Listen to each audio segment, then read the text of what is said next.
अस्सलाम वालेकुम। उम्मीद है आप तमाम लोग खैरियत से होंगे।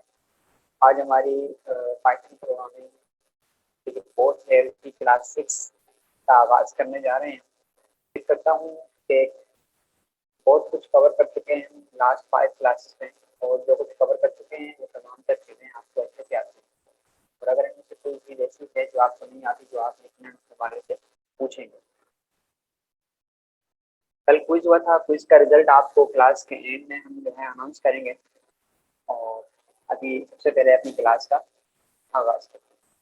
आज हमारा पहला टॉपिक है स्ट्रिंग मेथड्स। ठीक है, मेथड्स हमने कल डिस्कस कर लिया था कि ऐसे फंक्शन जो आप किसी भी ऑब्जेक्ट पे आप अप्लाई कर सकते हैं वो मेथड्स कहलाते हैं।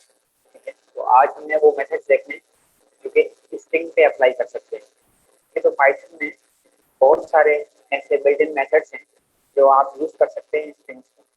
तो उनमें से कुछ हम आपको इस्तेमाल करके दिखाएंगे। ऐसे बहुत सारे हैं, आपने इसको मजीद एक्सप्लोर भी करना।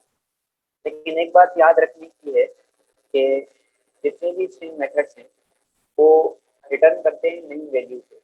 वो आपकी जो ओरिजिनल स्ट्रिंग होता है उसे चेंज नहीं करते। ठीक है, क्या मतलब? तो मतलब ये है, सबसे पहले अब हम अपने एनवायरनमेंट पर जाते हैं और अपने डेस्कटॉप पे जो हमारा फोल्डर था जिस पर हम काम कर रहे हैं लास्ट कुछ क्लासेस से, इसमें हम नई फाइल क्रिएट करते हैं। ठीक है, और नई फाइल हमारी क्रिएट हो चुकी है क्लास 6 के नाम से। हम ये फाइल क्रिएट कर रहे हैं। तो हम क्या डिस्कस कर रहे थे कि जितने भी ये मेथड्स हैं, स्ट्रिंग मेथड्स जो आप अप्लाई कर रहे हैं, ये एक नई वैल्यू रिटर्न करके देंगे। ओरिजिनल जो स्ट्रिंग होगा आपको उसको चेंज नहीं करेंगे। जस्ट स्ट्रिंग है मेरे पास। ठीक है, अब इस स्ट्रिंग पर मैं एक मेथड अप्लाई कर रहा हूँ। एक मेथड अप्लाई किया तो ए डॉट लोअर, एक मेथड है लोअर का। ये लोअर क्या करेगा? ये तमाम के तमाम जो इसके लेटर्स हैं इन्हें लोअर कर देगा। या फिर एक और इस्तेमाल कर देता हूँ मैं मेथड कैपिटलाइज का। कैपिटलाइज क्या करेगा? कैपिटलाइज का काम ये होता है कि जो एक सेंटेंस है उसका पहले लेटर को वो कैपिटलाइज कर देता है, और बाकी जितने भी अल्फाबेट्स होते हैं उन सबको स्मॉल रखता है। ठीक है, तो हम कैपिटलाइज का मेथड इस पे अप्लाई कर रहे हैं। अब देखिएगा ये प्रिंट तो हमें इसने जो करके दे दिया, टी कैपिटल है, बाकी सब कुछ स्मॉल है। देखिए जो एस था कैपिटल वो भी इसको स्मॉल करके दे दिया। कैपिटल का जो काम है वो ये है कि जो पहला लेटर है किसी सेंटेंस का या किसी वर्ड का उसे कैपिटल करना है, बाकी सारे के सारे स्मॉल रखना है। अब जब मैं दोबारा प्रिंट करवा रहा हूँ अपने ए वेरिएबल को, तो आप देखिए ए में पूरी चेंजिंग नहीं है। जो हमारा ओरिजिनल स्ट्रिंग था वो वैसा ही रहा। इसका मतलब ये कि जो जितने भी आप स्ट्रिंग पर मेथड्स अप्लाई करेंगे वो आपको एक नई वैल्यू रिटर्न करके देंगे। ओरिजिनल वैल्यू को वो किसी तौर पर भी नहीं चढ़ेंगे। ओरिजिनल वैल्यू आपकी वैसी की वैसी ही रहेगी। ठीक है, ये याद रखने की बात है। तो पहला जो इसमें मेथड था वो हम यूज कर चुके हैं कैपिटलाइज का। ये करता क्या है कि आप फर्स्ट कैरेक्टर को अपर केस में कन्वर्ट कर देता है। ठीक है, हमने अभी ये यूज किया। एक और मेथड है केस फोल्ड का। जैसे हमने लोअर का मेथड यूज किया था, सेम इसका भी वही काम है कि जितने भी आपके स्ट्रिंग में अल्फाबेट्स हैं उन सबको लोअर लेटर में या स्मॉल लेटर में कन्वर्ट कर दें। ठीक है, हमारे पास एक वेरिएबल है ए, हम इसी के ऊपर अप्लाई कर रहे हैं ए डॉट। और मेथड अप्लाई करने का तरीका लास्ट टाइम भी डिस्कस किया था कि स्ट्रिंग पे आप मेथड अप्लाई कर रहे हैं, पहले वो स्ट्रिंग वेरिएबल, उसके बाद डॉट लगाकर और डॉट के बाद जो भी मेथड आप अप्लाई करना चाह रहे हैं। तो अभी मैं इसमें जो मेथड अप्लाई करना चाह रहा हूँ वो है कैश फोल्ड का, CASEFOLD, कैश फोल्ड। ठीक है, प्रिंट किया तो आप देखें वो तमाम के तमाम लेटर स्मॉल लेटर्स में कन्वर्ट करके उसने दे दिए। ये था केस फोल्ड का काम। एक और मेथड देखते हैं, सेंटर। इसका काम क्या होगा कि ये सेंटर स्ट्रिंग आपको रिटर्न करेगा। कैसे रिटर्न करेगा? अच्छा, एक और नया वेरिएबल हम क्रिएट करते हैं।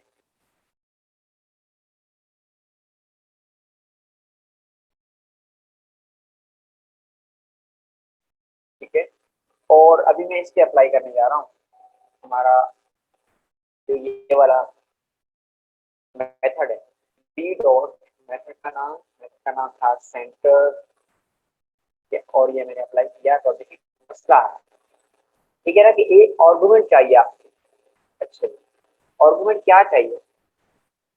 ठीक है, ये हमें बताएगा। अच्छा, एक चीज और मैं आपको बता दूं कि इस जुपिटर नोटबुक को जब आप यूज कर रहे होते हैं तो देखिए बहुत सारी चीजें ऐसी होती हैं जो याद आप कर भी सकते हैं, लेकिन एक फंक्शन में बहुत सारे आर्गुमेंट्स ले सकते हैं। ये आर्गुमेंट्स क्या होते हैं? जो कि हम इन पेरेंथेसिस के अंदर देते हैं, जो कि उस फंक्शन को रिक्वायर्ड होते हैं। तो उसको देखने का क्या तरीका है? फर्ज करें अभी जैसे मैंने लिखा सेंटर और मैंने इसको एग्जीक्यूट किया तो एरर आ गया। अब एरर क्या कह रहा है? कि क्या कह रहा है? कह रहा है कि भाई इसमें कुछ मिसिंग है। क्या मिसिंग है? कि ये जो सेंटर का जो मेथड है ये एक्सपेक्ट करता है एटलीस्ट एक आर्गुमेंट, और आपने इसमें कोई आर्गुमेंट नहीं दिया, जीरो आर्गुमेंट दिया।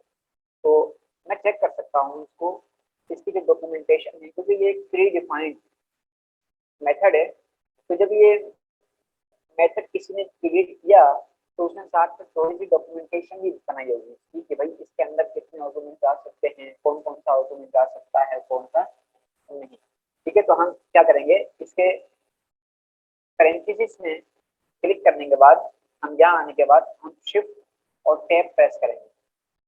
ठीक है, जुपिटर नोटबुक में ये खासियत, जब शिफ्ट और टैब प्रेस करते हैं तो जो उसकी डॉक्यूमेंटेशन होती है वो आपको शो हो जाती है। सेंटर का जो मेथड है उसमें वो उसको एटलीस्ट एक आर्गुमेंट चाहिए। वो आर्गुमेंट क्या है? देखें, इसका सबसे पहले काम सेंटर अलाइन करना है। इसका काम है सेंटर अलाइन करना। जो भी आपका स्ट्रिंग होगा जिस पे आप इस मेथड को अप्लाई कर रहे हैं कि उसको सेंटर अलाइन करेगा, लेकिन सेंटर अलाइन किस बेस पे करेगा? तो आपने इसको कैरेक्टर्स बताने। तो मैं यहाँ बता रहा हूँ कितने कैरेक्टर्स, 30 कैरेक्टर्स बता रहा हूँ। अब ये करेगा क्या? ये इसको, जो मेरा स्ट्रिंग है यहाँ से लेके यहाँ तक का जो स्ट्रिंग है, कि टोटल 30 कैरेक्टर लेगा और 30 कैरेक्टर्स के अंदर बिल्कुल दरमियान में मेरा ये जो स्ट्रिंग है इसे प्लेस कर देगा। और इसके जो बाकी जितने जो इजाफी कैरेक्टर्स बचेंगे, जो मैंने 30 दिए हैं, अब जाहिर सी बात है ये 30 का तो नहीं है, ये तो इसमें तो कम कैरेक्टर्स हैं। ठीक है, तो वो करेगा क्या? कि इनको सेंटर अलाइन कर देगा और लेफ्ट साइड पे और राइट साइड पे वाइट स्पेसेस दे देगा। अब देखिए इसका काम हम देखते हैं काम।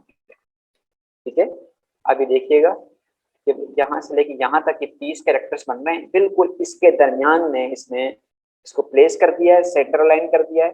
बाकी जितने 30 में से जो बाकी बच रहे थे कैरेक्टर्स, उसने राइट साइड में और लेफ्ट साइड में इसको यानी कि वाइट स्पेसेस दे दिए और इसको बिल्कुल सेंटर अलाइन कर दिया।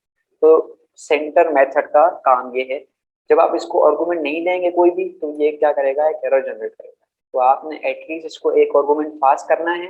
वो आर्गुमेंट क्या होगा? वो नंबर ऑफ कैरेक्टर्स होंगे। ठीक है, मैं 40 देता हूँ नंबर ऑफ कैरेक्टर्स। अब देखें इसने 40 के हिसाब से सिर्फ बिल्कुल सेंटर अलाइन कर दिया।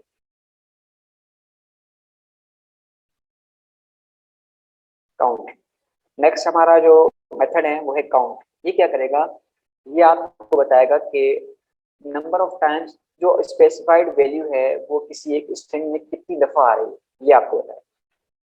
फर्स्ट करें, हमारा यही स्ट्रिंग है डी। हम चेक करना चाह रहे हैं कि इसमें एस कितनी दफा आ रहा है। तो उसको हम कैसे चेक करेंगे? उसको हम इसी काउंट के मेथड से चेक करेंगे। आप किसी स्ट्रिंग को चेक करवा सकते हैं, किसी एक अल्फाबेट को चेक करवा सकते हैं। तो मैं अभी इस वक्त इस बी के जो स्ट्रिंग है इस पे मेथड को चेक करना चाहता हूँ। प्रिंट बी डॉट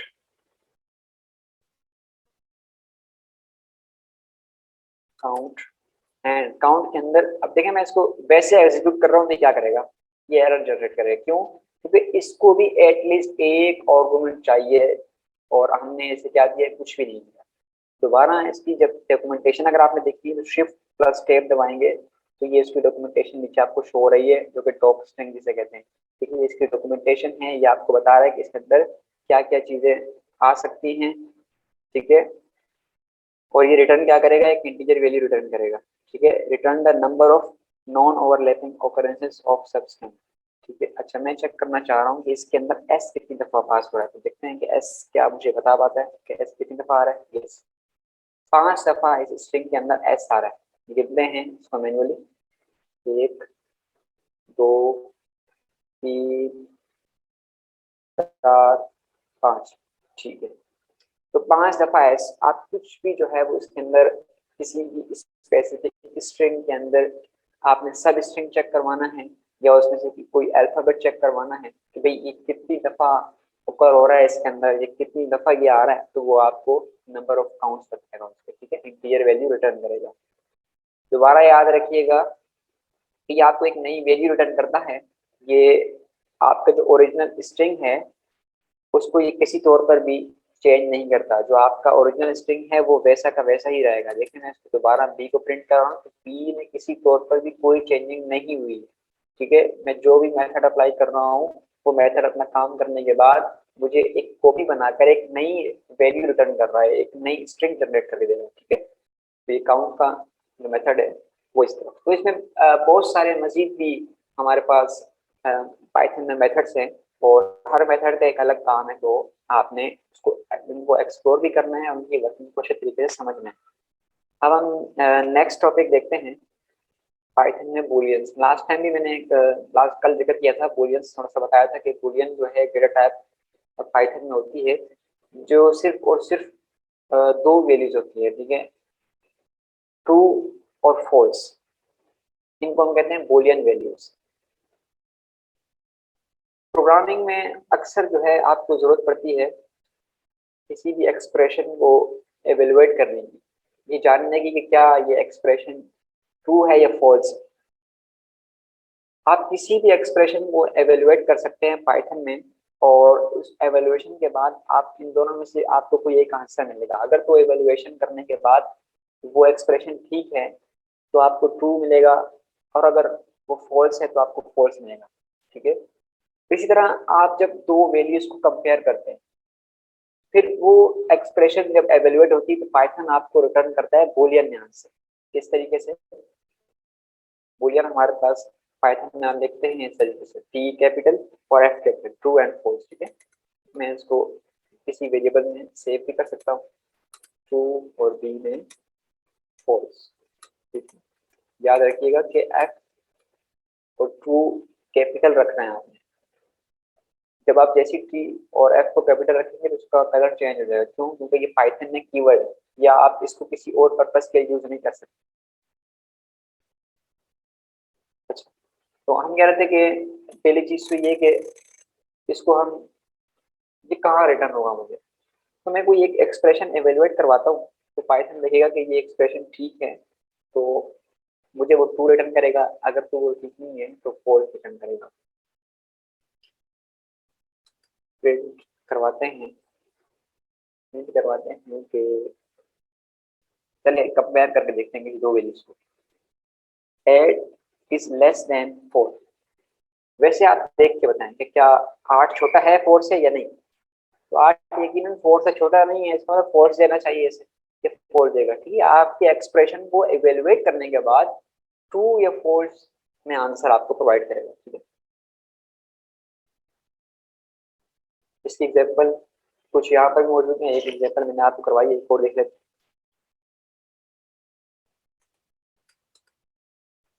एक और कंपेयर करते हैं दो वैल्यूज को।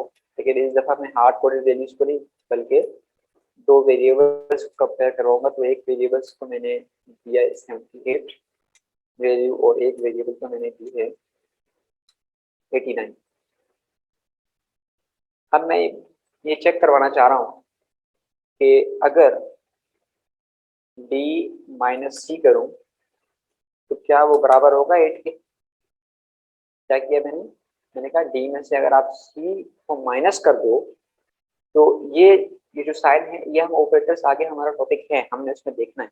लेकिन अभी सिर्फ आपने ये समझना है, अभी हम चूंकि टॉपिक वाइज चल रहे हैं तो टॉपिक हमारा यहाँ पर बूलियन वैल्यूज है, तो आपने ये समझना है कि बूलियन कहाँ पर आपको किस तरीके से रिटर्न होगा, ठीक है। इवेल्युएट करने के बाद वो इवेल्युएशन की बिहाफ पे आपको ट्रू या फॉल्स वैल्यू रिटर्न करना है। तो अभी सिर्फ ये समझना, तो मैं क्या कर रहा हूँ, मैं ये चेक कर रहा हूँ कि डी माइनस सी, अगर मैं डी में से सी को माइनस करूँ, वैसे अगर 89 में से मैं 78 माइनस करूँ तो ये बनते हैं 11, और मैं यही चेक करवा रहा हूँ कि भाई इसमें से अगर मैं माइनस करूँ तो क्या वो 8 के बराबर है, तो यकीनन नहीं है, फॉल्स आएगा। और यही अगर मैं 11 लिख दूँ तो ट्रू आना चाहिए, क्योंकि डी में से जब आप सी माइनस करेंगे तो मतलब 89 में से 78 माइनस करेंगे, क्योंकि डी में 89 मौजूद है और सी में 78 मौजूद है, तो 89 में से जब आप 78 माइनस करेंगे तो 11 ही बनते हैं। ये कंपैरिजन ऑपरेटर है, ठीक है, इक्वलिटी का साइन। इसी तरह से जब आप कंडीशन अप्लाई करते हैं इफ स्टेटमेंट की, तो पाइथन आपको ट्रू या फॉल्स में वैल्यू रिटर्न कैसे। अब दोबारा मैं आपको कह रहा हूँ कि चूंकि अभी इफ एल्स हमने पढ़ा नहीं है, ये हमारा आगे का टॉपिक है, जस्ट अभी आपने जो चीज समझ नहीं की वही समझ नहीं है, तो मैं आपको करके दिखा रहा हूँ डेमोन्स्ट्रेशन के इफ जो स्टेटमेंट है वो भी इवेल्युएट होती है जब ट्रू या फॉल्स में आंसर। अब मैं चेक कर रहा हूँ कि if c is greater than d, ये राशि याद रखिएगा, ये सी और डी है यहाँ मौजूद है। अगर सी छोटा है डी से तो आप क्या प्रिंट करो, आप प्रिंट करो यस, ठीक है। और अगर एल्स, अगर ये नहीं है, सी छोटा नहीं है डी से, तो आप क्या प्रिंट करो, नो, ठीक है। मैंने एक छोटा सा प्रोग्राम बनाया, ये करेगा क्या देखें।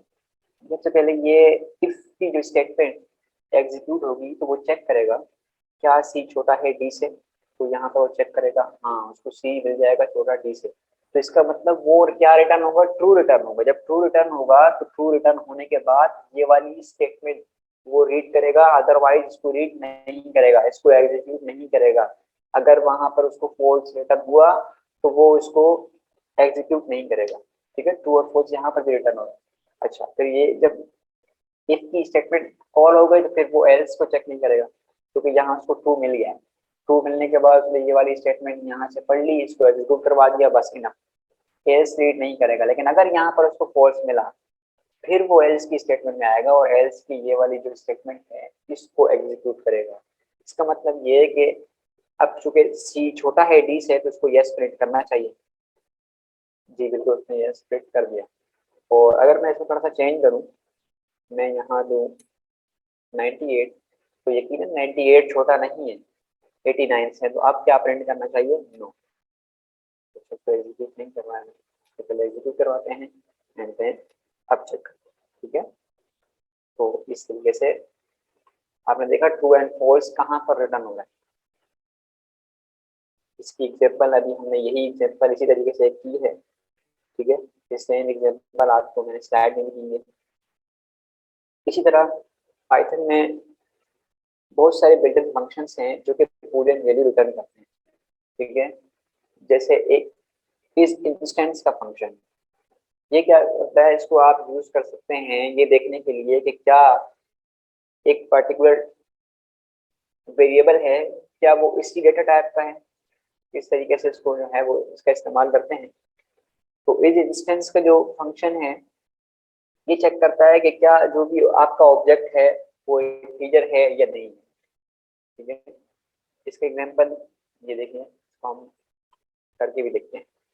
तो हमारा जो हमने अभी दो वेरिएबल्स क्रिएट किए हुए हैं सी और डी के, तो मैं चेक करता हूँ कि क्या हमारा जो ये वेरिएबल है सी का ये इंटीजर है या नहीं।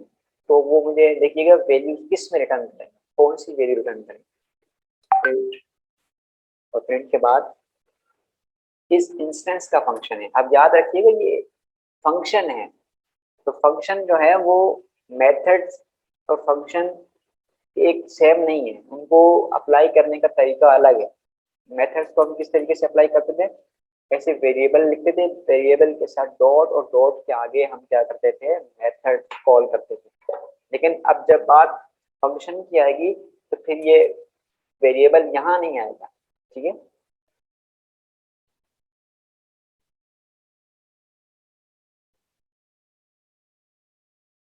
अच्छा जी, तो अभी हमने फंक्शन इस इंस्टेंस का फंक्शन कॉल करना है, इस इंस्टेंस का फंक्शन कॉल किया है। अब ये मुझसे कितने मिनट लेगा, तो डॉक्यूमेंट चेक करने के लिए क्वेश्चन देखनी है वो किस तरीके से करेंगे, शिफ्ट प्लस टैब। तो ये हमें बता रहा है कि भाई आप पहले तो आप ऑब्जेक्ट हैं, ऑब्जेक्ट में, ठीक है, इसको ऑब्जेक्ट दे देते हैं, हमने एक वेरिएबल दे दिया इसको। तो फिर ये देखना है कि क्या ये इंटीजर है या नहीं है। तो हम लिखेंगे इंटीजर, हम इंटीजर चेक कर रहे हैं ना, ये इंटीजर है या नहीं है। तो अगर तो ए जो वेरिएबल या ऑब्जेक्ट मैंने इसको दिया है, अगर तो वो इंटीजर होगा तो ये ट्रू रिटर्न करेगा, अगर ये इंटीजर ना हुआ तो ये फॉल्स रिटर्न करेगा। अच्छा, ए वेरिएबल कहाँ पर है, तो देख लेते हैं। ए वेरिएबल मैंने कहीं बनाया है, हाँ बनाया है, देखो ये तो ए का वेरिएबल है, ये इंटीजर नहीं है, स्ट्रिंग है, इसीलिए उसने हमें क्या रिटर्न किया, फॉल्स रिटर्न किया। और अगर मैं यही जो फंक्शन है वो अप्लाई करता हूँ इस इंस्टेंस, किस पे, सी पे, क्या सी इंटीजर है या नहीं है। तो यकीन सी इंटीजर है, देखिए सी में एक नंबर ही स्टोर करवाया है ये, तो इसको ट्रू पास करना चाहिए, तो ये ट्रू रिटर्न करेगा।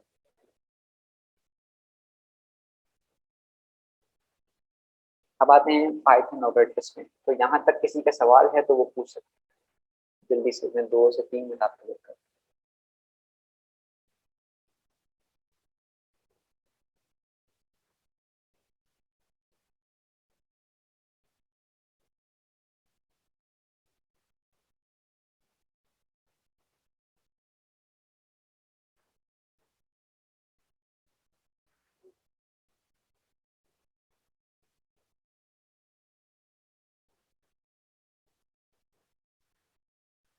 कोई सवाल नहीं,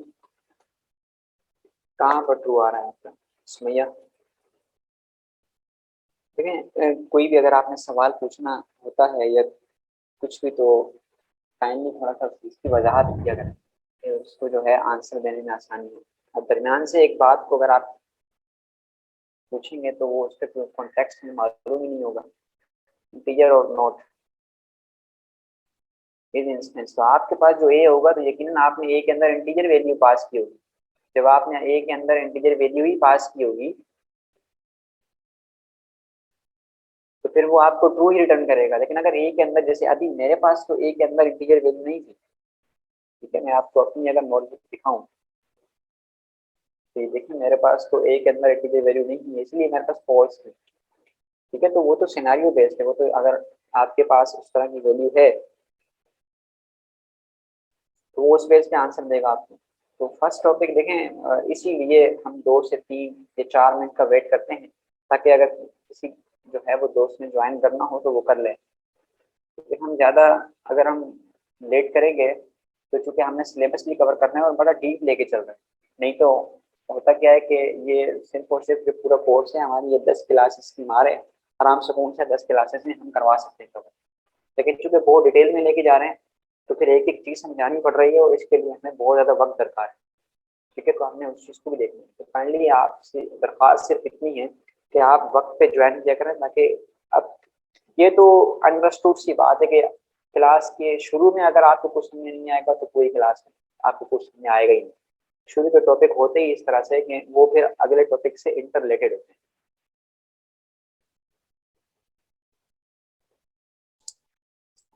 अच्छा, जो लोग जो है ठीक है, क्लास अटेंड जो कर रहे हैं उनके साथ जो है सिर्फ रिकॉर्डिंग शेयर की जाएगी, मैंने लास्ट क्लास में भी बताया था। तो आप लोग टेंशन ना लें, अगर कुछ समझ नहीं आ रहा तो अव्वल तो ये बात है कि आप क्लास शुरू से ज्वाइन करें, और हम अटेंडेंस जो है ना वो क्लास के दरमियान कभी भी ले लेते हैं। ये नहीं है कि आप क्लास शुरू में ज्वाइन करें और आप बोलें कि मेरी अटेंडेंस जो है रिकॉर्ड हो जाएगी, नहीं। हम क्लास में जो है ना 3 मरतबा अटेंडेंस लेते हैं, तो हम रिकॉर्डिंग सिर्फ उसके साथ शेयर करेंगे जिसकी हमारे पास अटेंडेंस होगी ना। तो आपकी ईमेल एड्रेस पे रिकॉर्डिंग शेयर की जाएगी, आपके अलावा उस रिकॉर्डिंग को कोई देख नहीं सकता। चलिए मेघा निया जी, आप क्लास कंटिन्यू करें। तो उसमें आप दोबारा से जो है वो ट्राई करें, अपनी नोटबुक को दोबारा रीओपन करें और देखें कि आपके पास ये ट्रू आना चाहिए, फॉल्स आना चाहिए, क्योंकि आपके पास जो है ये वेरिएबल है वो टेक्स्ट शुरू स्ट्रिंग वैल्यू है, तो ये हर वजह से फॉल्स देना चाहिए अगर तो सही काम कर रहा है। ठीक है, तो अगला हमारा टॉपिक है पाइथन ऑपरेटर्स का। ऑपरेटर्स यूज होते हैं ऑपरेशंस परफॉर्म करने के लिए। वो ऑपरेशन किस पे परफॉर्म होंगे, वो किसी न किसी वेरिएबल पे ही परफॉर्म हो सकते हैं या किसी वैल्यू पे परफॉर्म हो सकते हैं। तो हमने एक एग्जांपल नेक्स्ट स्लाइड में जो दी है उसमें प्लस ऑपरेटर यूज किया हुआ है। वो प्लस ऑपरेटर क्या कर रहा है कि दो वैल्यूज को प्लस करता है। ठीक है, बहुत सारे ऑपरेटर्स हम अब तक की क्लासेस में यूज कर चुके हैं। देखिए यहाँ पर एक ऑपरेटर मैंने यूज किया है क्योंकि ये क्या कर रहा है, ये दो वेरिएबल पे कोई ना कोई फंक्शन परफॉर्म कर रहा है ना, कोई ना कोई काम कर रहा है, इन दोनों को वो कंपेयर कर रहा है।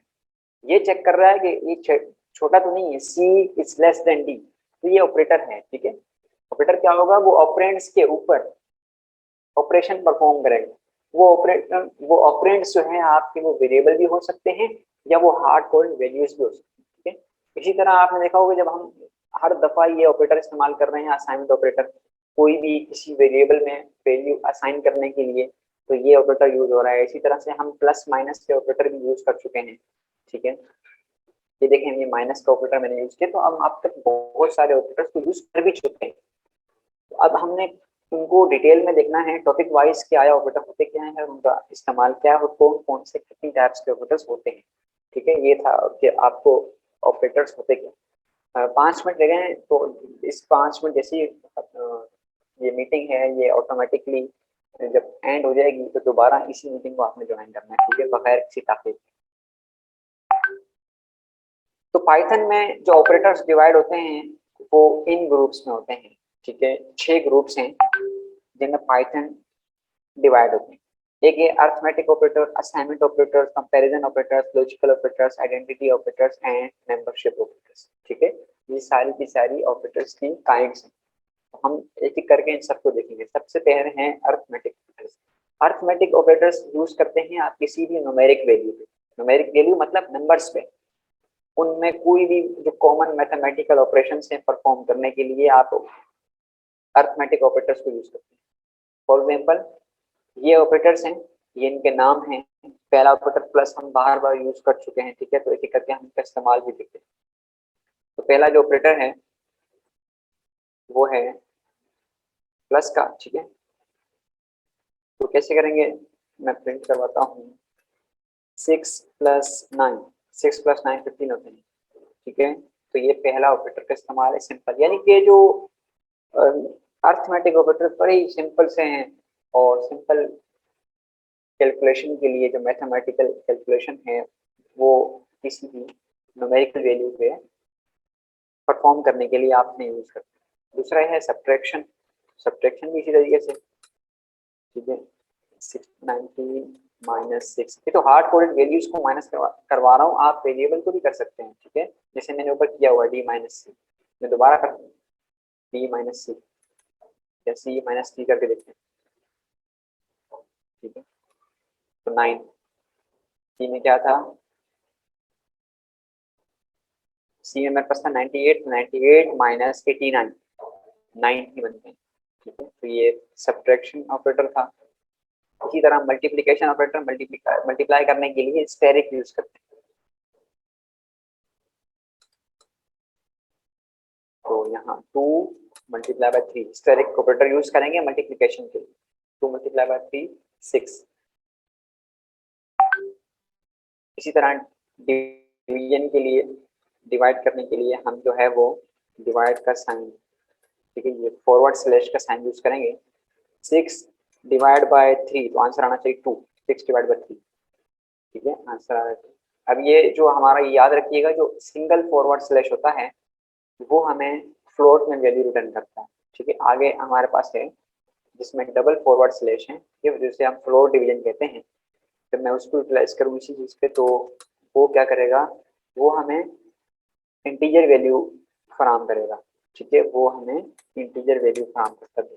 जब भी आपने डिवीजन के बाद इंटीजर वैल्यू लेनी हो, ठीक है, फिर आप क्या करेंगे, आप फ्लोट डिवीजन करेंगे। इसको हम कहते हैं फ्लोट डिवीजन। ठीक है, डबल फॉरवर्ड स्लैश लगाएंगे, सिंगल फॉरवर्ड स्लैश लगाएंगे तो डिवाइड वो भी करेगा, लेकिन वो आपको पॉइंट में वैल्यू देगी। ठीक है, देखें ये ट्रू, दोनों काम सेम है। जस्ट क्या कर रहा है, वो राउंड ऑफ कर रहा है इसको। ओके, जो हमारे पास सिंपल डिवीजन है, वो आपको डिवाइड करके जो उसमें पॉइंट में भी जो वैल्यू है फ्लोट रिटर्न कर रहा है, ठीक है, वो आपको फ्लोट वैल्यू रिटर्न कर रहा है। इस तरह एक और ऑपरेटर है मॉडुलस ऑपरेटर। मॉडुलस ऑपरेटर क्या करता है, ये आपको रिमाइंडर ला के देता है, ठीक है। जब आप दो नंबर्स को डिवाइड करते हैं तो आपके पास तीन चार चीजें होती हैं, ठीक है। एक डिवाइडर होता है, एक डिवाइडेंड होता है, एक क्वोशिएंट होता है, एक रिमाइंडर होता है। तो ये आपको जो नीचे वैल्यू बचती है ना रिमाइंडर, ये आपको वो ला के रिटर्न करता है, ठीक है। फर्ज करें मैं प्रिंट करवा रहा हूँ और मैं अभी 7 को डिवाइड कर रहा हूँ 2 से, तो मैं मॉडुलस ऑपरेटर, यहाँ मॉडुलस ऑपरेटर इस्तेमाल कर रहा हूँ। ये क्या करेगा, ये 7 को 2 से डिवाइड करेगा, तो जो रिमाइंडर में वैल्यू बचेगा वो मुझे इस मॉडुलस ऑपरेटर की मदद से रिटर्न हो। तो 2 3 द 6, इसका मतलब 1 रिमाइंडर में बचेगा, तो 1 आंसर में ये अभी रिटर्न करता है, ठीक है। तो मॉडुलस ऑपरेटर हमें रिमाइंडर ला के देता है। इसी तरह एक्सपोनेंशिएशन ऑपरेटर है, वो क्या करता है, पावर, हम अगर मैंने कोई पावर करनी है, 2 की पावर 4 या 2 की पावर 3, तो 2 की power 3 means 2 multiply by 2 multiply by 2। इस तरीके से लिखने के बजाय मैं जो एक्सपोनेंशिएशन ऑपरेटर है उसको यूज कर लूंगा। तो ये जो है, चलिए, तो हमने अभी देखा था अरिथमेटिक ऑपरेटर्स को, अब हम देखते हैं असाइनमेंट ऑपरेटर। असाइनमेंट ऑपरेटर्स क्या होते हैं, ये आप किसी वेरिएबल्स में कोई भी वैल्यू असाइन करने के लिए इनको यूज करते हैं। जैसे बहुत सारे हमारे पास असाइनमेंट ऑपरेटर्स हैं और इनका मुख्तलिफ इस्तेमाल है, तो वन बाय वन सबका इस्तेमाल भी देखते हैं। पहला है हमारे पास ये जो हम यूज कर भी रहे हैं, सिंपल असाइनमेंट ऑपरेटर। किसी भी, जैसे एक माय वेरिएबल, एक मैं नया वेरिएबल क्रिएट करता हूँ, इसमें कोई वैल्यू असाइन करने के लिए ये मैंने एक स्ट्रिंग वैल्यू असाइन, ये जो असाइन करने के लिए ये वेरिएबल यूज हो रहा है, इसको हम कहते हैं असाइनमेंट ऑपरेटर, जो बड़ा सिंपल है, ठीक है। इसी तरह से हमारे पास एक और ऑपरेटर है। अब देखिए मेरे पास एक वेरिएबल है डी, या चले इसको मैंने एक वैल्यू दी है 78, ठीक है। अब मैं इस ऑपरेटर का यूज करना चाह रहा हूँ। मैं क्या करना चाह रहा हूँ कि मैं 78 में 3 प्लस करके दोबारा एफ में ही उसे असाइन कर रहा हूँ। तो मैं कैसे करूँगा, एफ के अंदर असाइन कर रहा हूँ ना, तो एफ प्लस 5, यानी इस 78 के अंदर मैं 5 प्लस कर रहा हूँ। एफ के अंदर क्या वैल्यू थी, 78 की, देखिए 78 है, इसको जो पास हो चुकी है, तो इस एफ के अंदर 78 है। दैट मीन्स के 78 में मैं 5 प्लस करवा रहा हूँ, और फिर जो भी इन दोनों का प्लस है वो मैं किस में सेव करवा रहा हूँ, दोबारा उसी के अंदर सेव करवा रहा हूँ। तो मुझे ये क्या रिटर्न करेगा, 83, ठीक है। अब देखो यही काम जो मैं यहाँ करवा रहा हूँ, मैं इसको शॉर्ट तरीके से करवा सकता हूँ एक ऑपरेटर के जरिए से, जो मुझे यहाँ दिया गया, ठीक है। मैं यही काम करवा सकता हूँ। अब मेरे पास क्या है, एफ की वैल्यू है, एफ के अंदर 83 है, मैं चाहता हूँ इस 83 में से 5 माइनस करूँ, ठीक है, या प्लस करूँ। 83 में 5 प्लस करूँ तो बन जाएंगे 88। तो मैं क्या करूँगा, एफ प्लस इक्वल 5। ये काम जो मैंने यहाँ किया था ना, ये काम मैं इस तरीके से कर रहा हूँ। ये क्या करेंगे कि ये जो प्लस का साइन इस एफ के अंदर 5 को प्लस करेगा एंड देन असाइन कर देगा इसी एफ के अंदर, ठीक है।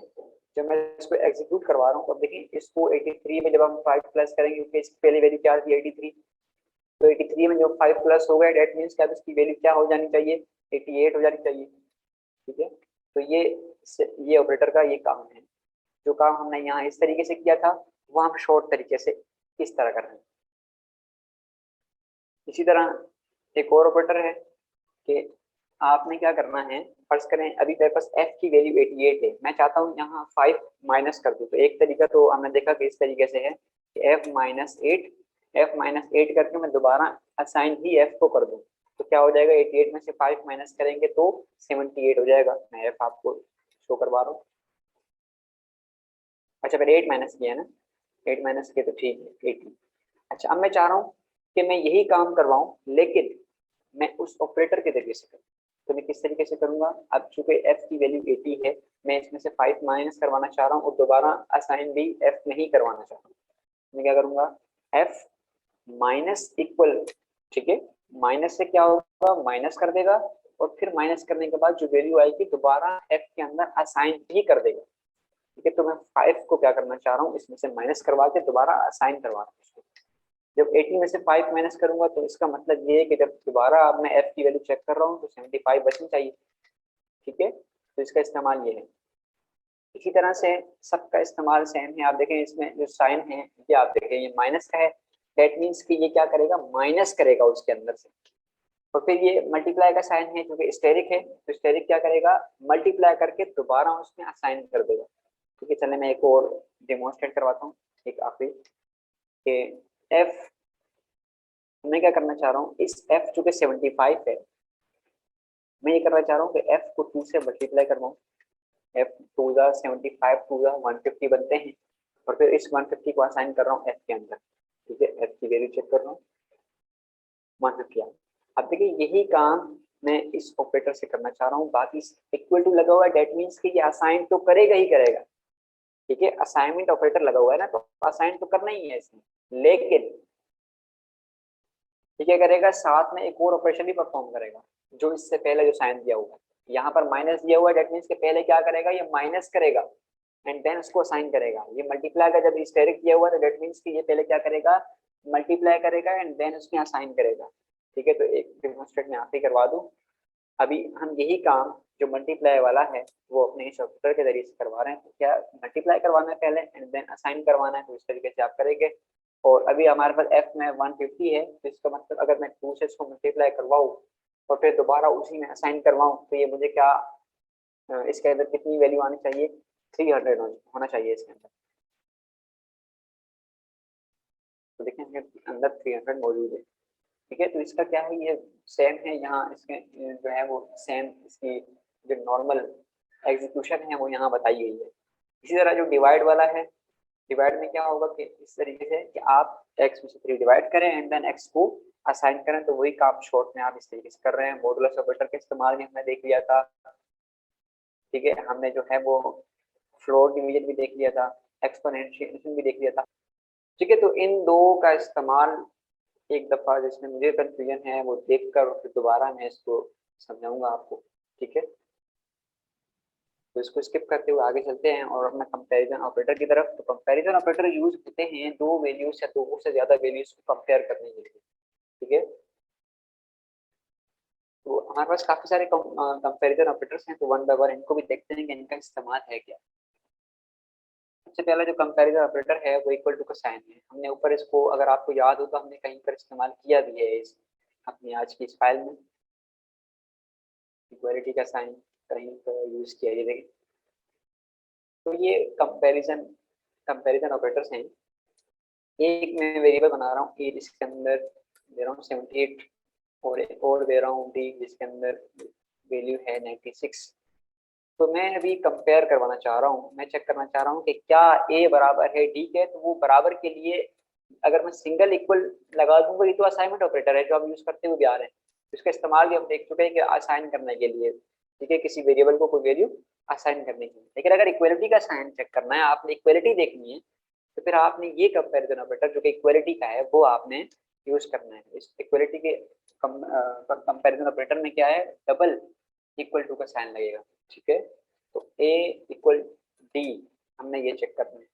तो कंपैरिजन ऑपरेटर भी चेक करने के बाद, इवेल्युएट करने के बाद आपको जो वैल्यू रिटर्न करेगा ट्रू या फॉल्स में रिटर्न करेगा।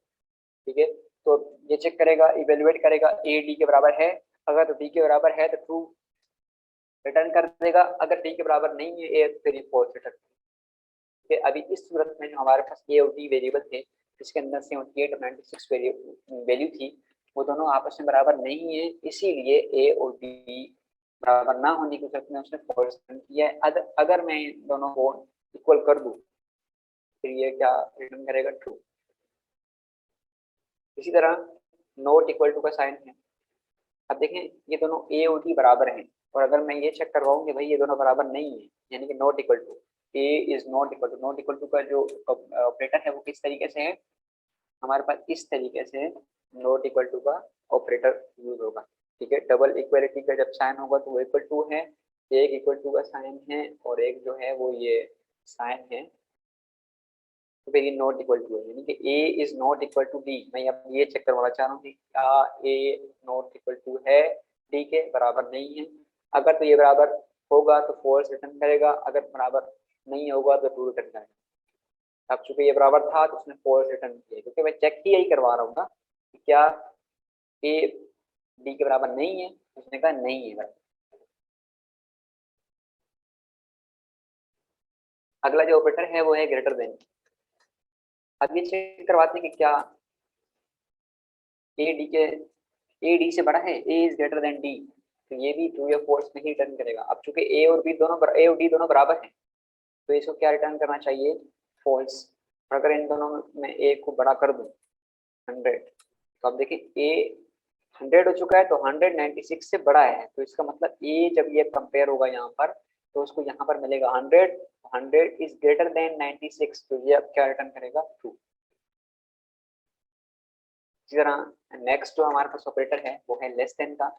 तो लेस देन का जो ऑपरेटर है उसका काम क्या है, वो भी इसी तरीके से जो है वो कंपैरिजन करेगा, तो ये चेक करेगा कि क्या ए लेस देन है डी के, ए छोटा है डी से, तो यकीनन ए छोटा डी से नहीं है, क्यों, क्योंकि ए के अंदर जो वैल्यू है वो है 100 और डी के अंदर वैल्यू है 96, तो इसे क्या रिटर्न करना चाहिए, फॉल्स।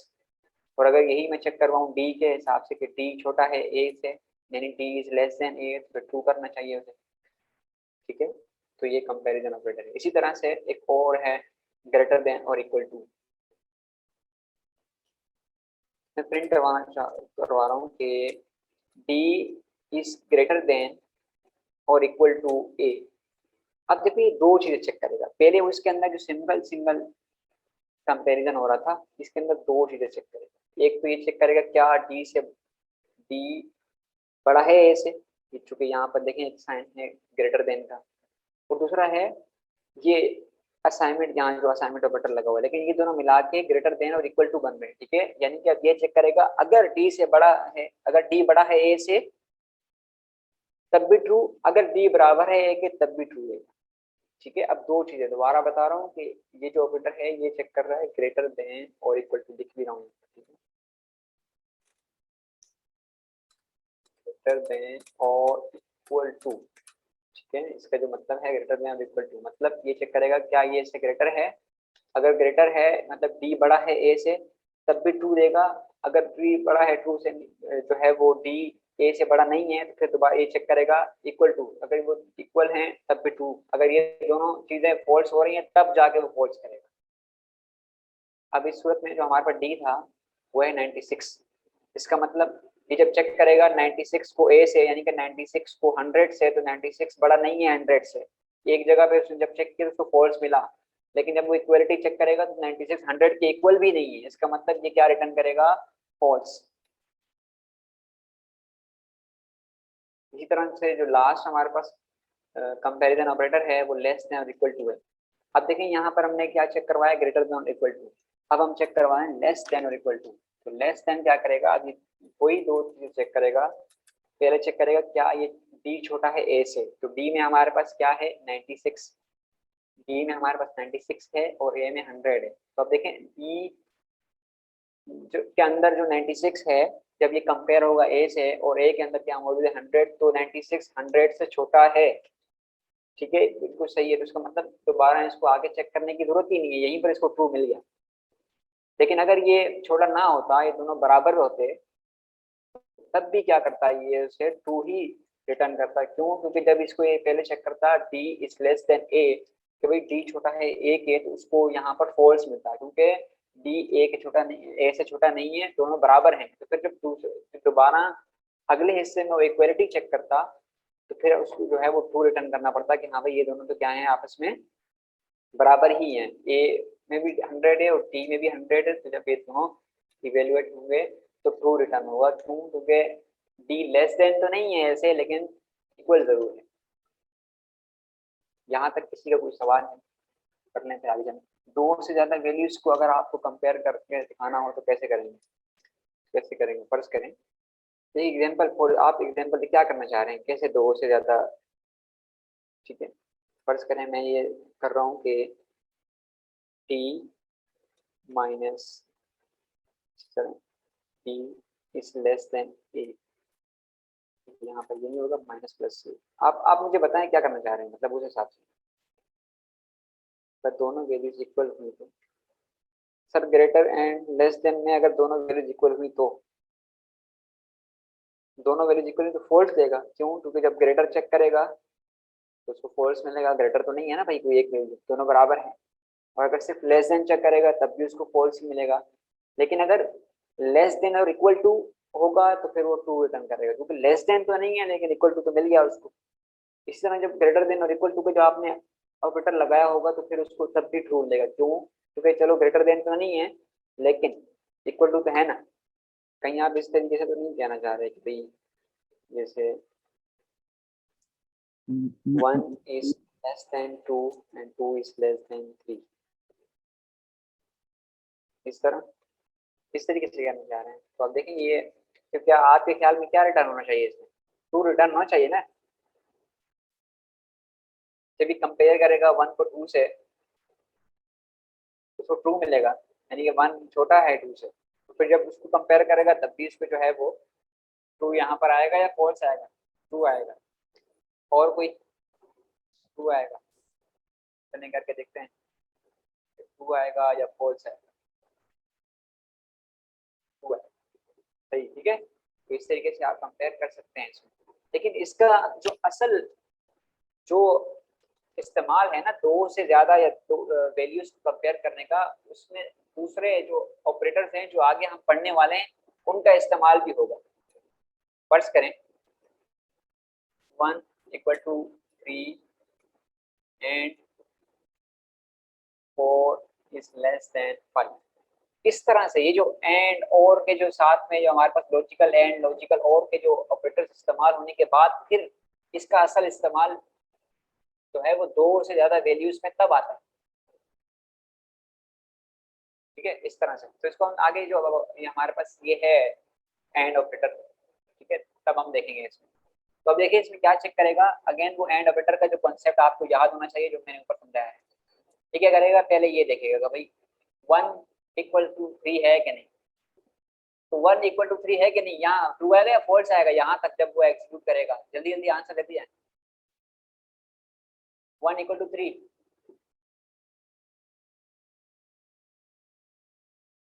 फॉल्स आएगा, ठीक है।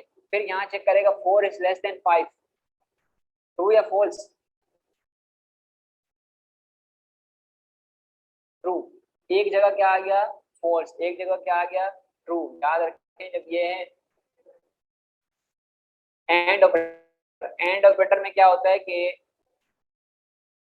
आपको अभी थोड़ी देर मैंने पहले समझाया था कि एंड ऑपरेटर में दोनों जो वैल्यूज हैं या दोनों तरफ की जो सिचुएशन है वो आपको ट्रू मिलनी चाहिए तब जाके ट्रू होगा। अगर दोनों तरफ फॉल्स है तो फॉल्स आएगा। इन दोनों में से कोई एक भी फॉल्स हुई तो आपको फॉल्स रिटर्न करेगा। इसका मतलब यहाँ पर जब फॉल्स आ गया, भले यहाँ से ट्रू रिटर्न हो रहा हो, तो जब फॉल्स एंड ट्रू जब एंड ऑपरेटर से अप्लाई होगा तो क्या होगा, फॉल्स यहाँ पर आएगा। फिर ठीक रहे तो हमने अलग अलग से कंपेयर करवाया और हमें पता है जब हम कंपेयर करवाते हैं तो ट्रू या फॉल्स में आंसर हमारे पास रिटर्न होता है।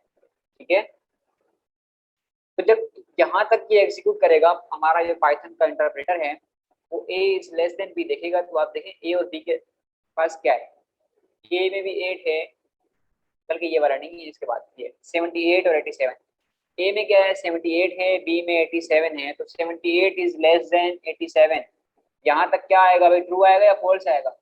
यहाँ तक जब वो इंटरप्रेट करेगा, इसे एग्जीक्यूट करेगा तो ऐसी बात है उसे ट्रू मिलेगा कि भाई 78 छोटा है 87 से, ठीक है, यहाँ तक तो ट्रू आ गया। अब इसके राइट साइड पे क्या है, इसके राइट साइड पे ये देख रहा है क्या बी बराबर है ए के, बी इज इक्वल टू ए। इसका मतलब बी और ए को कंपेयर कर रहा है। तो आप बताएं मुझे बी और ए बराबर हैं कि नहीं है? बी और ए बराबर नहीं है, बी और ए इक्वल ही नहीं है। तो एक तरफ तो उसको यहाँ से ट्रू मिल गया और एक तरफ यहाँ मिल गया फॉल्स। दैट मीन्स कि जो उसका फाइनल आंसर आएगा वो फॉल्स आएगा। क्यों? एंड ऑपरेटर को दोनों ट्रू चाहिए ट्रू करने के लिए, दोनों फॉल्स चाहिए, मतलब दोनों ट्रू चाहिए ट्रू करने के लिए। अगर एक भी फॉल्स वैल्यू आ गई तो वो उसे फॉल्स कर देगा। तो इसी बुनियाद पे वो क्या करेगा, आंसर हमें फॉल्स रिटर्न करेगा। ठीक है, ये था एंड का इस्तेमाल। और यही सेम इस्तेमाल और का है, सिर्फ फर्क इतना है कि और में हमारे पास एक भी आंसर अगर ट्रू मिल जाता है तो वो उसे ट्रू कर देता है। ठीक है, अब हम दोबारा इसी चीज को जो है वो इसी एग्जांपल को लेते हैं। अब देखें अब मैं एंड नहीं, अब हम और को एग्जीक्यूट करवाने जा रहे हैं।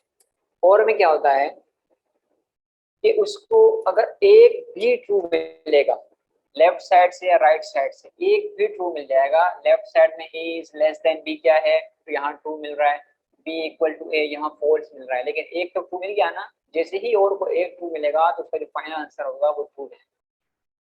ठीक है, अगर एक भी ट्रू नहीं मिलेगा, जैसे ए इज लेस देन बी, अगर मैं इसको 100 कर दूं तो अब ये ए छोटा नहीं है बी से, इसका मतलब यहाँ से भी इसको फॉल्स मिलेगा और यहाँ से भी इसको फॉल्स मिलेगा। तो अब आप बताएं इसका आंसर क्या आएगा जल्दी से।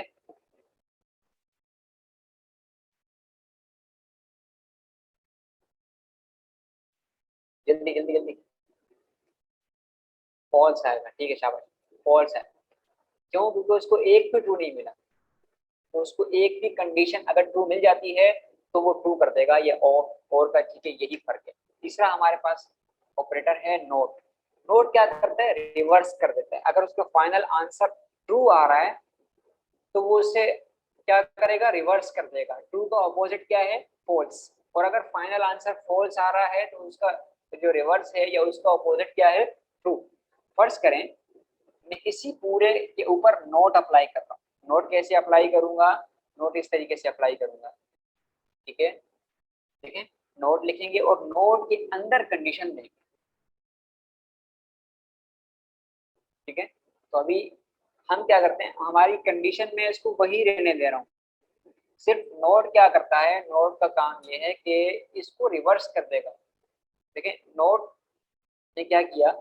अच्छा, ये पैरेंथेसिस का ख्याल रखना है आपने। देखें पहला पैरेंथेसिस किसका है? ये देखिए हरा हो रहा है, मैं इसके साथ ला रहा हूँ हरा, तो इसके साथ ये भी, ये वाला देखें ये इसका है, ठीक है, ये भी ग्रीन है और ये भी ग्रीन है। डेट मीन्स कि ये वाला जो पैरेंथेसिस है वो किसका है? प्रिंट वाले फंक्शन का है। अच्छा, दूसरा वाला किसका है? ये देखिए दूसरा वाला नोट। ऐसा ना हो कि कहीं आप जो है एक पैरेंथेसिस आप मिस करते हैं तो वो जब आप उसको एग्जीक्यूट करवाएंगे तो आपके पास एरर आएगा, ठीक है। तो इस चीज का आपने ख्याल रखना। तो उसको एक जो है वो हिंट उसकी ये है कि आप कलर से देख सकते हैं कि भाई आप जैसे इसके पास लाएंगे ये कर्सर, तो आप देखेंगे कि ये वाला ग्रीन और इसके साथ ये ग्रीन, दैट मीन्स कि ये इसकी जो है पेयर है। अच्छा, इसके पास लाएंगे तो ये इसका पेयर है, इसके पास लाएंगे, ठीक है, तो ये इसका पेयर है, और इसके पास लाएंगे तो ये इसका पेयर है। इसका मतलब ये पूरे पेयर कंप्लीट है। अच्छा, हम क्या देख रहे थे कि नोट, तो हमने नोट के अंदर एक कंडीशन दी है। आप मुझे बताएं लास्ट वाली कंडीशन है, इसका आंसर क्या आया था? ट्रू आया था या फॉल्स आया था? लास्ट वाली कंडीशन है, फाइनल आंसर क्या आया था? ट्रू था या फॉल्स? बी से छोटा नहीं है, यहाँ तक मिला फॉल्स, और बी इक्वल टू है, यहाँ भी मिला फॉल्स। जब फॉल्स और फॉल्स, और के अंदर तो एक भी ट्रू चाहिए तब ट्रू होगा ना। तो इसीलिए जब दोनों फॉल्स मिल रहे हैं तो उसका फाइनल आंसर यहाँ तक क्या था? फॉल्स था। लेकिन चूंकि हमने इसके ऊपर अब नोट अप्लाई कर दिया है तो नोट क्या करता है, जो भी आंसर आपका फाइनल होता है उसको रिवर्स कर देता है। उसका फाइनल आंसर यहाँ पूरा नोट आया था, जब ये इसको रिवर्स कर देगा तो अब क्या हो जाएगा? इसका अपोजिट क्या है? ठीक है, तो अब ये क्या है, यहाँ तक उसको फॉल्स मिला था तो अब ये इसको ट्रू कर देगा,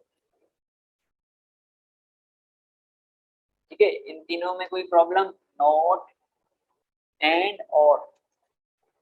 अभी छोटे छोटे ये कंपोनेंट्स हैं, ये कंपोनेंट छोटे छोटे कॉन्सेप्ट मिलके बड़ा जो है वो प्रोग्राम बनता है। आगे जब आपको असाइनमेंट मिलेगा तो आप देखेंगे कि इस तमाम तर चीजों का इस्तेमाल किस तरह से। ठीक है, चलें आगे चलते हैं।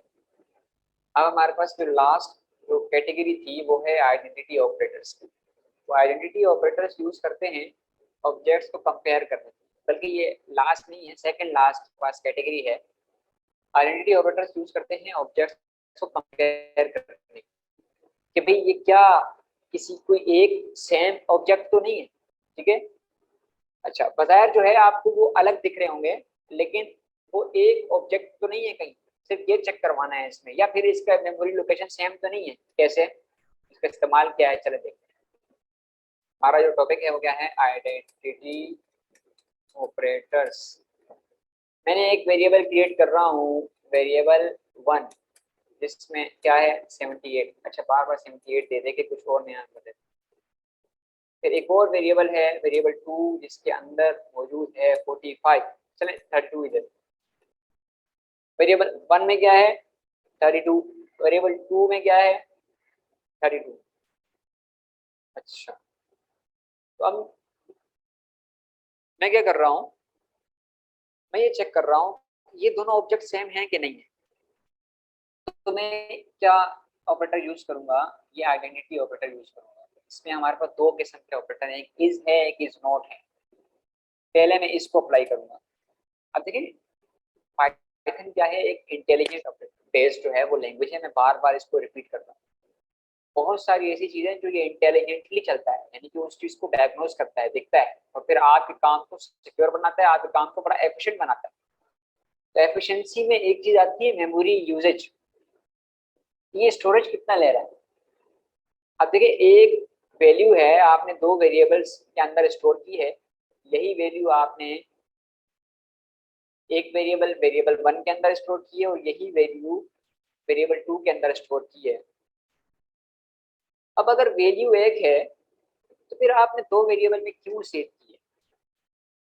दो वेरिएबल का मतलब ये है कि दो अलग अलग लोकेशंस है ना। अब मैं यही चेक करना चाह रहा हूँ कि क्या ये दो अलग अलग लोकेशंस पर हैं या एक ही ऑब्जेक्ट है, ये क्या पाइथन इनको एक ही डील कर रहा है या अलग अलग से डील कर रहा है। हालांकि दोनों का काम तो एक है, दोनों की वैल्यू सेम है, तो ये अलग क्यों हो। अगर ये दोनों एक ही हो तो फिर क्या मसला है। ठीक है, तो मैं इसको चेक कर रहा हूँ कि वेरिएबल 1 इज इसका ऑपरेटर है। वेरिएबल ऑब्जेक्ट होंगे तो ट्रू रिटर्न करेगा, अगर एक ऑब्जेक्ट नहीं होंगे तो फॉल्स रिटर्न करेगा। एक ऑब्जेक्ट है, देखिए इंटेलिजेंट बेस्ड लैंग्वेज है। उसने देखा कि भाई दोनों के अंदर 32 वैल्यू है, तो उसने कहा कि भाई मैं अलग अलग जगह क्यों दूं उनको, इन दोनों को मैं एक ही को जो है वो एक वेरिएबल बनाता हूँ, नाम भले दूसरा वेरिएबल भी उसके लिए दूसरे वेरिएबल क्रिएट करता हूँ, लेकिन दोनों को एक ही जगह पे मैं क्या करूंगा कि लिंक करूंगा, कि एक ही जगह से लिंक कर दूंगा दोनों को। क्यों, क्योंकि दोनों की वैल्यू क्या है सेम है। यहाँ तक ये समझाया इस वाला, जल्दी से बताएं। अने क्या समझ नहीं है, ठीक है दोबारा रिपीट करता हूँ। 32 वेरिएबल 1 में भी मैंने स्टोर करवाया, 32 वेरिएबल 2 में भी स्टोर करवाया। अब पाइथन का कमाल ही ये है कि बहुत सारे ऐसे काम आपको कर दे रहा होता है कि जो यानी कि आपको अलग से करने चाहिए थे। यानी कि दोनों देखो वैल्यू सेम है ना, फिर आप क्यों मेमोरी में एक अलग जगह पे उसको वेरिएबल स्टोर कर रहा है, वो अलग जगह पे वेरिएबल स्टोर कर रहा है। दूसरी लैंग्वेज इसी तरह से करती है कि दो वेरिएबल आपने बनाए, भले इसमें वैल्यू सेम है या नहीं है, वो अलग जगह पे स्टोर हो गया, वो अलग जगह पे स्टोर हो गया, सेव हो रहा है, रैम में सेव हो रहा है ये। तो उसने क्या किया कि जब उसने देखा वेरिएबल 1 के अंदर भी 32 है, वेरिएबल 2 के अंदर भी 32 है, जब दोनों की वैल्यू सेम है तो मैं दो अलग अलग वेरिएबल क्यों क्रिएट करूं, मैं दो दो अलग अलग जगह क्यों क्रिएट करूं। उसने क्या किया कि वेरिएबल मतलब एक लोकेशन ली, उसके अंदर 32 स्टोर कर दिया और दो वेरिएबल्स के जो नाम हैं दो वेरिएबल्स को उसी एक जगह से लिंक कर दिया। ठीक है, इसीलिए जब मैंने इसको चेक किया कि क्या ये दोनों एक जगह से लिंक हैं या ये दोनों एक ही ऑब्जेक्ट हैं, तो उसने कहा हाँ भाई एक ही ऑब्जेक्ट है, इनकी मेमोरी लोकेशन सेम है, इसी ट्रू दे दिया। और इस नोट का मतलब ये है कि क्या ये एक ऑब्जेक्ट नहीं है, क्योंकि अब एक ऑब्जेक्ट नहीं है, ये तो ऑब्जेक्ट है ना, इसका मतलब ये क्या रिटर्न करेगा, फोर्स रिटर्न करेगा, क्योंकि ये दोनों क्या है एक ही ऑब्जेक्ट है। अब क्लियर है।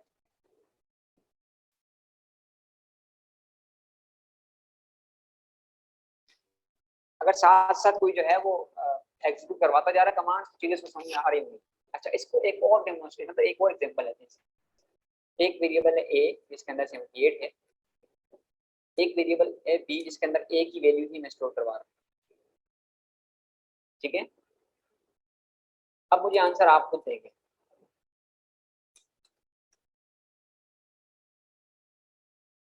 क्या आएगा, इसमें ट्रू आएगा या फॉल्स आएगा, जल्दी से बताएं। और ट्रू अगर आएगा तो क्यों आएगा, फॉल्स आएगा तो क्यों आएगा, जल्दी से ये भी लिख लें।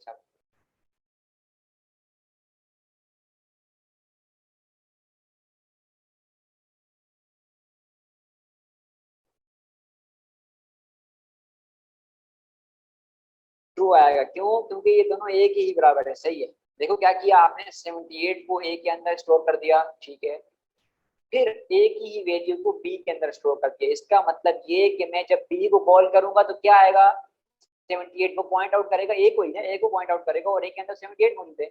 और अगर ए को कॉल करूंगा तो तब भी वो 78 ही मौजूद है उसके अंदर। इसका मतलब ये है कि ये क्या है, दोनों सेम ऑब्जेक्ट हैं, तो इसीलिए ट्रू आ रहा है। ठीक है। और अगर इज नॉट का मैं ऑपरेटर यूज करूंगा तो ये चेक कर रहा है कि क्या ये दोनों सेम ऑब्जेक्ट नहीं है, तो भाई ये तो सेम ऑब्जेक्ट हैं, इसलिए फॉल्स क्रिएट करेगा। अब क्लियर है? अब मेरे ख्याल से एक्सप्लेनेशन इसी काफी हो गई है और आंसर्स भी आप लोगों ने सही दिए। इसी तरह मेंबरशिप ऑपरेटर्स हैं, मेंबरशिप ऑपरेटर्स यूज करते हैं ये चेक करने के लिए कि क्या जो आपका जो स्ट्रिंग है, जैसे हमने ये यूज कर चुके हैं ये मेंबरशिप ऑपरेटर, हमने चेक किया था ना कि क्या मेरा ये वर्ड किसी स्ट्रिंग में मौजूद है कि नहीं है, याद है ना आपको? तो वो यही है कि आपको एक सीक्वेंस चेक करवाते हैं किसी एक ऑब्जेक्ट के अंदर कि भाई ये इसके अंदर मौजूद है कि नहीं है। इसके अंदर हमारे पास दो ऑपरेटर हैं, इन और नॉट इन। क्या किसी को याद है कि हमने इन का ऑपरेटर यूज किया था? यस या नो? जी हाँ, किसी एक को आप चेंज करेंगे तो दोनों चेंज हो जाएंगे। क्यों? क्योंकि एक की वैल्यू चेंज करेंगे तो दोनों तो एक ही को लिंक कर रहे हैं ना, याद है? ठीक है, इन और नॉट इन। अगर याद है तो बहुत अच्छी बात है, अगर नहीं है तब भी हम इसको जो है देख लेते हैं। मैंने एक स्ट्रिंग दिया, मेरे पास एक वेरिएबल है, वेरिएबल 3, जिसके अंदर आई लिव इन कराची, ठीक है, एक स्ट्रिंग है। अब मैं ये चेक करवाऊंगा कि भाई क्या मेरा ये सीक्वेंस है, ये सीक्वेंस है ना भाई, किसी स्ट्रिंग का मतलब एक अल्फाबेट्स का सीक्वेंस है जिसे हम स्ट्रिंग कह रहे हैं। क्या ये स्ट्रिंग क्या मेरे इस वेरिएबल में या इस ऑब्जेक्ट में मौजूद है या नहीं है? अब आप बताएंगे ट्रू रिटर्न करेगा या फॉल्स रिटर्न करेगा?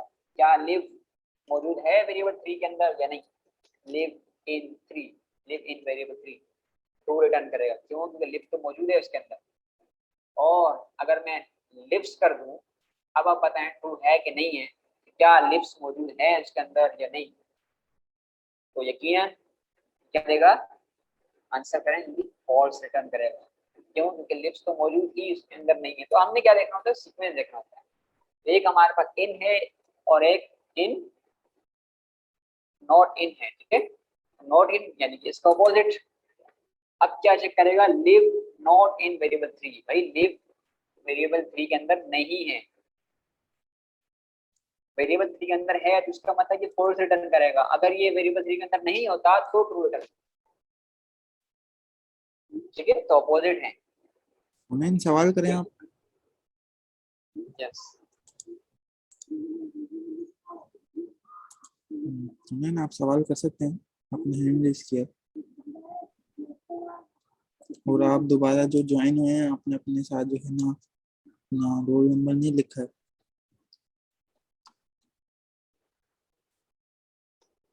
उन्हें आप जो है वो अपना माइक अनम्यूट करें और सवाल करें। ठीक है, आज के जो लेक्चर है वो एक करते हैं, फिर कल जो मतलब नेक्स्ट जो हमारी क्लास होगी वो हम लिस्ट के टॉपिक से स्टार्ट करेंगे। तो हमने 6 की 6 कैटेगरीज डिटेल में देख ली है और इन कैटेगरीज के अंदर सिर्फ 2 चीजें ऐसी रह गई हैं कि जो हमने अभी यानी कि उसको देखना बाकी है। अच्छा स्टूडेंट्स, आप देखें ये छोटी छोटी चीजें हैं, ये हम डेप्थ में जो है ना इस कोर्स को लेके चल रहे हैं। हाँ, आप बोल रहे होंगे कि ये जो चीजें हम पढ़ रहे हैं ये जो है बिल्कुल हाँ बच्चों वाली लग रही होंगी, कुछ स्टूडेंट्स को, कुछ को नहीं लग रही होंगी। तो सबको जो है ना साथ लेके चलना होता है। बाकी ये कि ये छोटी छोटी चीजें जब आप सीखेंगे ना तो फिर आप बड़ा प्रोग्राम जो है वो क्रिएट करेंगे। जब आप कोई बड़ा प्रोग्राम क्रिएट करने बैठेंगे तो उनमें यही चीज जो है ना वो क्रिएट हो रही होंगी। जब तक जो है ना आप लोगों को इन चीजों की नॉलेज ही नहीं होगी, इन चीजों की जो है ना लॉजिक नहीं क्लियर होगी, तो फिर आप इन चीजों को जो है ना किसी बड़े प्रोग्राम में किस तरीके से जो है वो यूज करेंगे। क्योंकि अभी आज हमने पढ़े ऑपरेशंस पढ़े, ऑपरेटर्स पढ़े, मेंबरशिप ऑपरेशंस पढ़े और दूसरी चीज पढ़ी। तो उन चीज़ों को समझाने का क्या था कि आप लोगों को अभी तक जो है प्लस माइनस का पता था, मल्टीप्लाई डिवाइड का पता था, उसके बाद जो है फिर हमने आपको और चीज़ें बताई। तो ये चीज़ें फिर जैसे अभी हमने कैलकुलेटर बनाया, अब आप कोई कॉम्प्लेक्स या फिर साइंटिफिक कैलकुलेटर बनाएंगे तो उसमें और ज़्यादा ऑपरेटर्स इस्तेमाल होंगे। तो इसी तरीके से जो है ना आप ऑपरेटर्स बनाएं और उस गूगल पे से मुख्तलिफ चीज़ों को सर्च करें, और कोई भी आपको जो है मसला पेश आ रहा है तो वो हमारे से आप पूछें। आप लोगों का जो है कोई भी अगर सवाल है तो आप सवाल करें।